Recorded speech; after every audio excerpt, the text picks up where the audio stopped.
man climbed onto our school bus with a knife, and the first thing he heard was a slow clap from the back row. Confused, he screamed at our driver, Mrs. Worley, to keep driving and not stop for anyone. A kid leaned forward. Nice ski mask. Did you cut the holes out yourself, or did your mommy help you? The whole bus laughed. He waved the knife around. Shut up and no one gets hurt. Your hand is shaking so hard I can't tell if that's a threat or a dance move. He stepped toward the kid who said it, and 20 voices started talking at once. Oh, he's walking now. Everybody watch out. He spun around trying to find who said what, but insults were coming from every direction. Bro seriously hijacked a bus with no plan, no getaway car, and a Walmart knife. This is the saddest crime I've ever seen. We wouldn't let him finish a single sentence. Are you robbing us for money? All I have is an EBT card and a bus pass. He pointed his knife at Mrs. Worley, and the whole bus went silent. A kid stood up. You can threaten us all you want, but if you point that thing at Mrs. Worley again, we're gonna have a real different conversation. He laughed nervously and asked what a bunch of kids were going to do about it. A girl said, we're on the bus to the school for troubled teens. Half of us are here for assault, and the other half won't say why.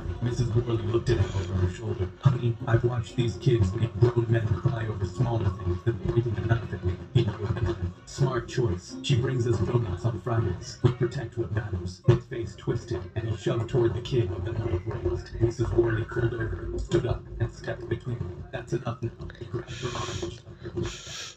For half a second, the bus looked something feral, and to turn around before in the back of the knees, and he went down. The knife skidded under the seats, and kids were on top of him before he could. Went through his pockets just to add insult to injury. Mrs. button. He set my location.